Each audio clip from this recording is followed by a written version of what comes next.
And we're back once again. Yeah, looks none too worse for wear. Looks like a lot of people are here already. I wow. see Sophie in there. What's up, Soph? Wow, she comes by all the time. Yeah, Soph's in here. Alex, Oracle, Tammy, Alex. You guys just never get sick of listening to us? Yeah. Do you? That's crazy. It's gonna be a short one anyway. Yeah, it's just the Sunday one. Yeah, it's not like it's a 3-hour show like last night. Last night was 4 hours. 4 hours. I think it ended up being like right at 4 hours. I still have to do the audio, like it's not letting me. Sometimes it takes longer, like for the audio to process, like for me to download and put up on the blog and shit. Yeah. But the video's up there. I don't even know if we stayed on topic. I don't think we did. Yeah, but you know. Yeah. I remember talking about all kinds of stuff. We kind of talked about it. Yeah. We need to put the fucking loaded level on the side. It goes up. I liked Ken's idea of doing like, because my idea was like to do, a traffic light, but I think Ken had the idea to do DEF CON, and I was like, oh, okay, I like that better. Right, yeah, DEF CON 1, you were really fucked up. Kind of lose track. I didn't do too bad last night. I think Sophie said I was still just at the yellow stage. Yeah. Like I was like slurring a little bit, but I was still and I still kind of remembered, although... Do you want to hear something funny? Like, I did this before I left. Like, I wrote a little note over here on my notebook that says, you ended the stream and posted this on Instagram. You're fine. Okay. So that I would see that. Like, Hernandez told me to shut it down, that you were starting to slur. Tom, shut it down. She's starting to drift. Yeah, it was kind of getting into that. Because you'll start going in little circles, and where you'll say, like, kind of like you'll say the same thing 4 or 5 times, but you say it in a different way each time you say it. That's like the fine art of bullshitting. That's how you like make essays spiraling. longer when you're in school and stuff like that. You just like say the same thing a whole bunch of times. Say the same thing like 4 times, different way. That's what I was trying to do. I'm trying to like pad out. Yeah, you're spiraling down the drain, going down the drain.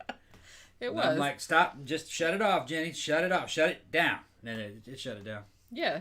It was. I had a fun show last night. Like I said, we were probably. I think Sophie told us afterwards. Like you're probably like off topic more than on, but fuck it. I don't care. I don't care anymore. That subject actually, I didn't think it was all that interesting. I got a true crime one we need to do. I want to do the North Hollywood shooting. Yeah. Remember the 2 bank robbers all in the body armor with the machine guns? Oh, right. That fought the cops for like 3 hours. Let me write that down because otherwise I'll forget. Yeah, the North Hollywood shooting. The topic we're doing next week, because like I said, the Patreon polls closed at noon today. So I know, I'm not going to like spoil it, but I know what the next week's topic is going to be and the next week's movie is going to be. So the next one's going to be true crime, and it was like not even close. Like, but I'm actually glad that we're doing the one we're doing because I've been wanting to do that one for a really long time, and I kept putting it in the polls, and like it's kept getting outvoted, but it finally like everybody just decided they wanted to do it next week, I guess, for like the post Thanksgiving show. Fort George Dow said it was mostly about food. What else is new? Yeah, that's like we all. Yeah. We really don't eat that much, I swear. That's probably why we end up like talking about food so much, because like we're hungry and we know we're not supposed to eat. We're not supposed to eat that much. It's like so we have to just like talk about it. You say you left an oatmeal cream pie. Yeah, I got one in here. I got one because you brought 2. That's a backup. You brought 2 in when you came last night, and you ate one like on the show, and then that's an emergency little Debbie. That's an emergency little. Yeah, just in case they have like this emergency. Oh, I gotta have that. Oh shit, man, my blood sugar. Yeah. But yeah, so as I mentioned, I think I mentioned it last night on the show, the movie we're reviewing today. Yeah. It's a documentary. I think it originally came out in 2019 and like did the rounds of festivals and stuff. But Shudder just dropped it, and I guess it's like a Shudder original, so I'm assuming that Shudder is the only place you can see it at this point. And this is called Leap of Faith, not the Steve Martin movie. William Friedkin on The Exorcist. Yeah, it was good. It was a good documentary. I liked it. This was actually directed by Alexandre Philippe, who is the same guy who did The People versus George Lucas. You remember that documentary? Yeah. Which I liked that one a lot. He's done like a bunch of documentaries. He did one about the shower scene from Psycho. The whole documentary was about the shower scene, which I kind of want to see that. But that sounds like really good. What was The People versus George Lucas? What was that about? That was kind of about the George Lucas fandom, and I think it was about it came out like several years ago, but it was kind of about how like the backlash against the prequels, right? Yeah, and all that other kind of stuff. Which I think we were talking about that on the show last night too, like about Star Wars, because we always get off on that Star Wars food, you know. Right. But yeah, so this is the same guy that directed that. He's directed like a lot of particularly, I guess like he's particularly interested in filmmakers and the filmmaking process, so he makes like a lot of documentaries about that.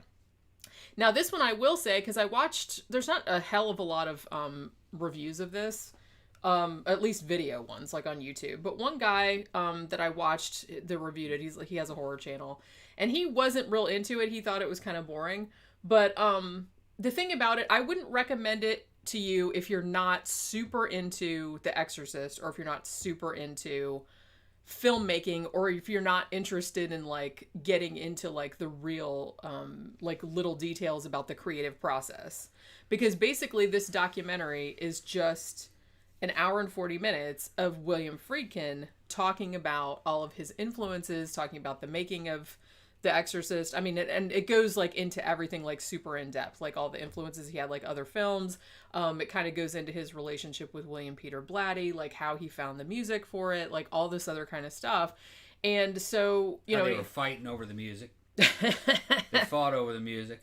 Well, there were like all these really, I mean, William Friedkin, and they don't go into this much because I think there was another documentary about Friedkin that came out a couple years ago. I think it was like back in 2017. And he has a reputation of being, I don't know if I'd call him like a dick, but he does have a reputation for being real volatile and for doing things that wouldn't fly today, like to get particular performances out of actors. Yeah, slapping people, and famously both Ellen Burstyn and Linda Blair underwent some physical abuse on the set of The Exorcist, which you know, a lot of people know about because it's like a story that's been told over and over. They don't really go into that on this particularly. This is kind of more about just his whole process of coming up with, you know, why the movie is the way that it is. And it's weird, the theme of it almost seems like, I get the feeling that because he's kind of a religious guy. Yeah, he goes into the paranormal too. Yeah, and I get the feeling that he thought that a lot of things that came together for the movie, for The Exorcist, were like fated to happen. Yeah. Like he goes a lot into that. He said he also did some things, you know, like in the first 1/3 of that movie, which is the setup towards The Exorcist, or the exorcism in the back. He said he did certain things that he didn't know what it meant, but it worked out. Like it was paranormal stuff, like what was it, clocks ticking and things breaking and and things that were foreshadowing, you know, the Pazuzu and finding the Pazuzu statues. A lot of that was stuff he just kind of pulled it out of his ass in a way, but it worked. I think you know, I talk about it a lot. Talk about the unconscious. Yeah, a lot. Yeah, and I think he's pulling a lot of that stuff out of his unconscious. Oh yeah, big time. Because you know who is that psychologist that wrote all that stuff about that? That your unconscious is actually far more creative than you. Oh shit, you guys know who I'm talking about. He's famous. He's kind of like a Jung. Yeah, Carl Jung. He's doing a bunch of Jungian stuff, which you know, we ought to do something on Jung because. Oh yeah, that's actually... Yeah, write that, because there are some people that were involved with that dude that swore up and down paranormal shit happened around Jung, and that Jung could do, or Jung would inspire you to do things, you know, he'd write things in a book, and then you try to move inward and go inward into your consciousness and access other parts of your consciousness, and like, people would reported paranormal stuff. And we're not talking about, you know, just laymen, we're talking about scholars and stuff, you know, real reputable people said, yeah, I kind of saw something that was going to happen and it happened. Or, you know, I felt a presence and, you know, you've heard about that, right? Yeah. Yeah, that'd be a good show. It would actually. Yeah, I'll put it on my little thing and put it in the box. He was working on some kind of book. It had a bunch of weird drawings in it. Do you know that? I'm not sure, you know. Okay, you have to do some research on it. I just remember that he was working on some kind of a book that was a bunch of drawings that had come from the subconscious. And I don't know if he ever finished it, but evidently some people reported some paranormal or mind-altering effects when they got involved with that book and they read it and thought about it. It's weird. Yeah. But like I don't know that much about it. I just heard about it in passing. Yeah. You know what I mean? So maybe we need to do a show about that. I don't know if anybody in the comment section knows what I'm talking about. It was mentioned on a documentary about Jung. Yeah. This stuff. Well, like I said, it's been a long time since I've read anything about him, so I wouldn't really know. That if you got into a certain mindset, weird shit would happen. It sounded like poltergeist stuff. Yeah. Very similar. I see a couple of people in the comments like Tila and Mango Badger have watched this documentary already and really loved it. Yeah, we mentioned it. Yeah. Yeah, I found this like really engaging. You know what I mean? It's just like I was fascinated by, because I'm fascinated by other people's like creative process. And so the fact that he went into all these little details and he was just kind of going how all of these things sort of came together, like you said, almost in a supernatural way. But like I said, I think he kind of attributes it to supernatural, maybe. Like, that was the implication that I got. But like you said, I think that he is such a student of film and art and music and things like that, that it's almost kind of like he's just pulling these things. Yeah. Like, he's unconsciously doing it. Yeah, back when I used to draw a lot, I would fucking sometimes just make these fantastic fucking drawings of the human figure. And I don't even... I didn't remember drawing them. You know what I'm talking about? It's kind of like you go into a trance and you're just drawing. Well, yeah, I've always... It's almost like another part of you is doing it. And then when it's done, you can't remember actually how you did it. I've always found that my best short stories were written when I wasn't really thinking about it. When I was just kind of like writing without... Like, almost like automatic writing. Right, you know what I mean? Jung has talked a lot about that kind of stuff. Yeah. And your consciousness can get in the way of your creative abilities. Yeah. If you're thinking about it too much, it fucks it up. That's letting the force flow. Yeah. That's what they're talking about. And that's why it took me so long to really like get into like fiction writing and stuff like that, because I had always wanted to write fiction, but I feel like I was getting in my own way too much. When I finally like just said fuck it and I'm just like not even going to think about it, I'm just going to put a pen on paper and just like start writing shit, it came out a lot better. Yeah. You know what I mean? So Victor asked how long is it? I think it's about an hour and 40 minutes. Roughly. It's a very good documentary about how film is made, about cinema. Well, yeah, I mean, this guy, I mean, he had... How it's really done, not how they do it today. It's not corporate bullshit, artistic stuff. Go ahead, Jim. He talked a lot about, like I said, he talked a lot about his relationship with William Peter Blatty. Like I said, this dude is, you know, very famously, I guess he doesn't like bullshit people. So, like, William Peter Blatty... I don't know if you guys know this story. The guy that wrote the novel, he also wrote a screenplay treatment and gave it to William Friedkin because they were friends. And basically, he told William Friedkin, hey, I will give you my percentage of, you know, the money that we get for, like, the rights or whatever, if you will cast me in this movie as Father Karras, because Father Karras was based on William Peter Blatty. Like, he wrote himself into the story, and that was him. And so basically... I mean, Friedkin, like, apparently reads William Peter Blatty's screenplay and is basically, like, not in so many words, but he's like, this sucks and it needs to be, like, rewritten. Even though he'd written the book, but it's like writing a book and writing a screenplay are two different things, as, you know, as we've talked about many times. So I do feel like that there was that whole thing. Now, originally, something else I didn't know, too, was that originally they had cast Stacy Keach, right, as Father Karras. Yeah. He was already cast. It was a done deal, you know, and everything. And then Friedkin saw Jason Miller, who actually at the time, he hadn't been in any movies or anything like that. He was just like a playwright, and he was in, you know, he was like a theater actor. And so, you know, Friedkin happened to see Jason Miller in one of his own, like, performing in one of his own plays, and he thought that he's like, that's Father Karras, and I don't even care. So they had to pay Stacy Keach off, because he thought he got the role, and he's like, sorry, man, we found somebody else who liked it. I'm like, that must have been, like, a funny conversation. I got to answer some questions. Yeah, Oracle, yeah, you got it. The book I was talking about was The Red Book, Carl Jung's Red Book. Yeah, I remember hearing there was some people reported some kind of, like, paranormal type events around that book after they had read it. Now, I don't know if they were taking any mind-altering drugs, which I think sometimes they did, but evidently... That book had a bunch of writings in it and a bunch of drawings, and they said that it could kind of affect you. I don't know, somehow get you in touch with the collective unconscious, and basically kind of there's a situation kind of like you hear about ayahuasca. Yeah, you know what I mean, coming in contact with, you know, extra dimensional voices or imagery, and beings and alien souls and shit like that. I'm real interested in that kind of stuff. I need to find out more about that.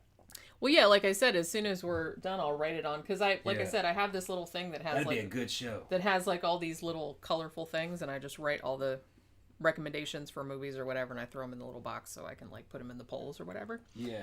Yeah, but I like that guy's director. I think he's up there with kind of like Kubrick. Kubrick did similar kind of shit like that. Those, Kubrick was actually my favorite one. Kubrick did some really cool shit. I mean, Kubrick and David Lynch are probably my favorite directors, I would think. I don't know enough about David Lynch. He was doing that surrealism. And I love that kind of shit. It kind of, I don't know. No, I'm not too much into it. Sometimes a lot of his movies... It seems like quackery. It's not, though. I mean, he's doing the same thing as Friedkin was talking about in this documentary. David Lynch is basically like, well, I'm just going to put whatever I feel in there and we'll work it out later. Right. And it generally does like work out as something. Yeah. So he's like very like intuitive. Like he doesn't worry too much about, plot coherence or anything. He's like, I'm just going to like work. And, much like Friedkin, because William Friedkin talked a great deal in this about Citizen Kane, which, obviously one of his favorite movies, and another movie from 1955, which I think is called Ordette or something like that. And he talked about some of like Ingmar Bergman a little bit too. So they're students of not only other filmmakers, but they're also, Friedkin in particular is like a big, he was a big like art history guy. Like he talked, a bit about Caravaggio and Rembrandt's paintings, like Rembrandt's portraits, like how that inspired his lighting in various films. And he also talked a lot about music. And the funny thing about this, he was talking about The Exorcist, and he's like, now... Because, most people who know about filmmaking know that when you do your rough cut, you usually just put in whatever music, like, in the background that you want, like the director, and then they, give that to whoever the person is that's going to be doing the score for the movie, because this is kind of what I wanted, kind of what I had in mind. And what ended up happening with this is that Friedkin was like, I don't like scores that tell you how you're supposed to feel, like in the movie. Like he's like, I don't like these kind of emotional cues and stuff like that, like in the music. He's like, I wanted something a lot more subtle and like a lot more, and like some parts that didn't even really have any music, or even some music that wasn't really music. He was talking about like Igor Stravinsky's like Rite of Spring, and like all this layered, like how it kind of like built on itself. So he was talking a lot about that. And then what ended up happening was, I guess the first guy, because he had put all these pieces of music in there, like that was similar to what he wanted, and then they gave it to the first guy that did the score, and Friedkin was like, no, I hate it. It's like, that was exactly what I did not want. And it so happened, he's like, I wanted something more like a lullaby or something, but then he just happened to come across, the very famous Mike Oldfield piece, Tubular Bells, and he was like, that's it. That's what I want. So they were like able to get the rights to do that. And that shit's iconic. And it's like everybody thinks of that. Which shit, we even had that on vinyl in my house as a kid. Well, it doesn't tell you how to feel, but it's emotionally evocative. That's what he wanted. It encourages you to do something, but it doesn't tell you to do it. We still have I think we have The Exorcist, don't we? Yeah. Makes you want to see that shit again. I definitely do want to watch. I mean, just watching it, I mean, the way that... And something that he said in there that really struck me, because he's like, I tried to be subtle about this, so you probably didn't notice until I just said it. And you're like, oh, yeah. I was like, yeah, you're right. I didn't notice. He's like, there are so many shots in this movie that are purposely done to evoke ascension. He's like, people are always like walking upstairs, or like, these shots of like people going upwards. And once they kind of like edited it all together, I was like, holy shit, that was like a motif that I hadn't really noticed in that movie. So I thought that this documentary, I mean, not only because I was, like geeking out about like all the art history stuff, because I love that kind of shit, and I love, creative people talking about, shit that they like and like where they get their inspiration from. So that was already really fascinating. But, The Exorcist being, easily one of my favorite horror movies that I've seen many times. And it's really cool because listening to him talk it, to such depth about it really gave me like a new appreciation for it. Yeah. And like you said, it makes you want to like watch it again. They talked a lot about Mercedes McCambridge too, like the woman that did the the demon's voice. You know, they talked a lot about that. But a lot of the stuff that he said in this was stuff that I hadn't known about the movie. Because I do know a lot of things about the movie, like I said, about Linda Blair getting hurt and, you know, and Ellen Burstyn getting hurt, that one particular scene where she gets thrown across the room. And, you know, Friedkin being kind of like, you know, punching people to get, like, shooting guns off on the set, like, to get certain reactions and stuff like that. So I knew about that. They went a little bit into that, but the shit that he was talking about on here was, like, a lot more... I guess a lot more nebulous, like a lot more like from an artistic standpoint, and I found it like really, really interesting. It was good. I found it really fascinating. Like I said, if you're not super into The Exorcist, you're not super into like creative filmmaking stuff, because it's basically just him talking the whole time, and then they cut in, you know, scenes of like what he's talking about and stuff like that. So it's not like a bunch of talking heads like talking about The Exorcist. It's him talking about The Exorcist for an hour and 40 minutes, you know. Yeah. And Tila's saying she's going to watch it again. Made her want to see it again. Yeah, it's like, I kind of wanted to... I don't know if we'll have time tonight, but maybe tomorrow night. Yes. So Tila saw The Hand. She liked The Hand. Yeah. She liked... I don't know. Did you like heavy metal? I don't think she really mentioned it. Because I think she said she liked heavy metal. And I don't know if she watched The Island. Yeah. Maybe she said she did, because she's been reporting back which ones she's been watching that we recommended. You know, what was that one that we mentioned yesterday? The one about the dead people. Dead and Buried. Dead and Buried. Because I said that I saw that big framed poster in the bookstore that I was at. Yeah, Tila, if you haven't seen Dead and Buried, you probably like that one too. That was a fucking weird flick. That might be on Tubi. I mean, I think it's on Shudder, but I think it might be on Tubi as well. Yeah. Unless maybe I'm crazy. I don't know.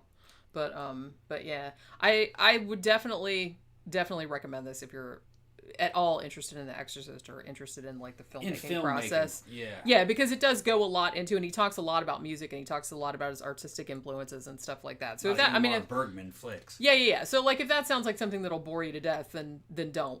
But other than that, like, I found it just fascinating, like from start to finish. I liked how he went into the paranormal, and he didn't discount it. He said he just didn't know. It's the unknown. Well, he's kind of a religious guy. I mean, you know what I mean? So it's not something... That's good for me. Yeah. You know what I mean?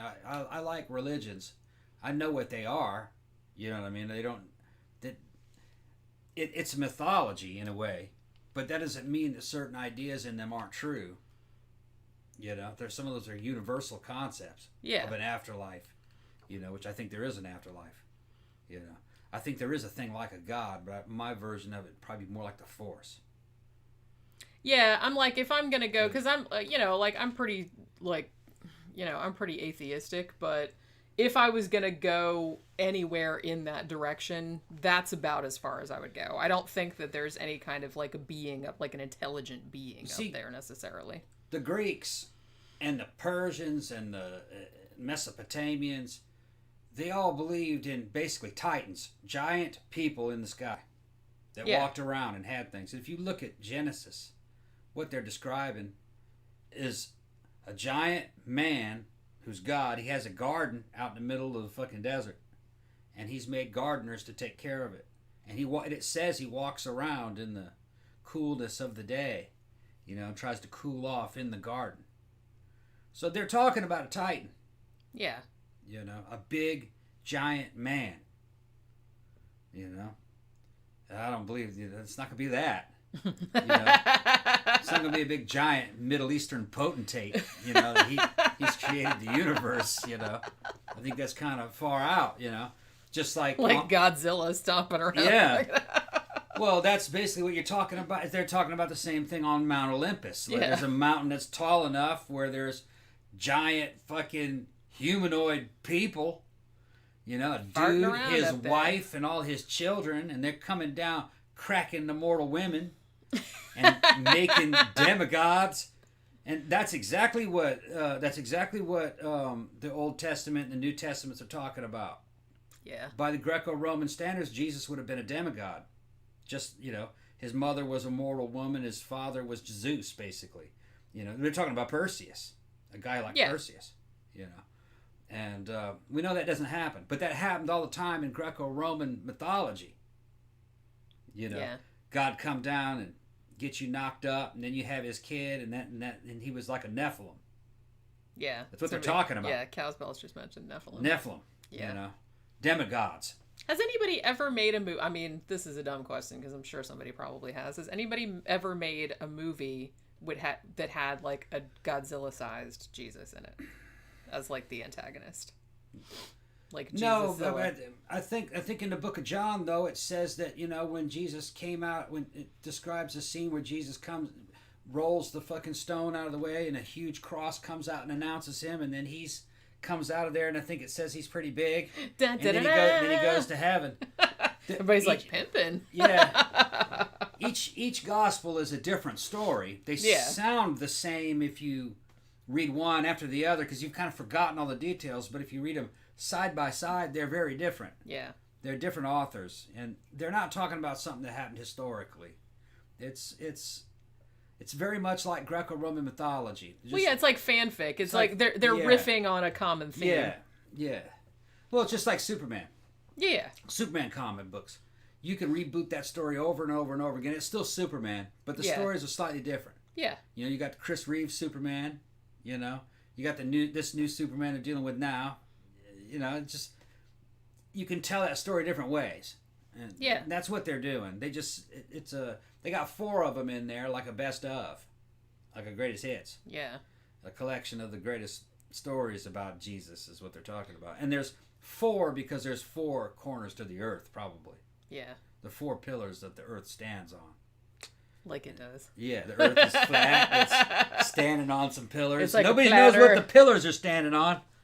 Turtles. Yeah, all the way down. The waters. And then, you know, you got the waters of the ocean and the waters of the sky, because we know that shit fucking, it's all blue, and we know it goes up into the air. You look up, you see blue water, and when it rains, it's falling. Yeah. You opening up the waters of the sky, and here it comes. It all makes sense when you look at it. We're inside the Metrodome. You're in a dome. A fundament. Every time somebody says fundament, it just makes me think butthole. Whatever. I don't know why.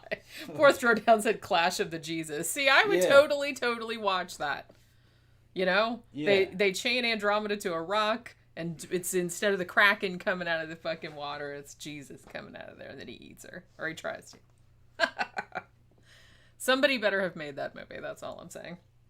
But yeah, so it seems like, you know, the people that have seen this documentary already are really into it, and I was also really into it. So, you know, are you done? Yeah. With whatever it was that you wanted to say? Yeah. All right, yeah. So Tila said she just added Dead and Buried to her watch list as well. Yeah, I really like that movie. It's like, it's pretty weird, and it's like it's okay. It's a zombie movie, but it's unlike any other. Sorta, yeah. It's kind of like that, but not really. Yeah, I really liked it. Yeah, it's creepy. It creeped me out as a kid. I just found it so strange that the only movie poster in that bookstore happened to be for that movie, which I thought was very random and interesting. Yeah. I was just like, oh, okay, that's weird. All right, so I guess we'll shut it down for the day, and we will be back tomorrow to talk about another movie. I don't know what it's going to be yet. I got a couple ones written down for possibilities, but we'll see what it is. So thanks everybody for dropping by, and we'll see you guys again tomorrow. Bye.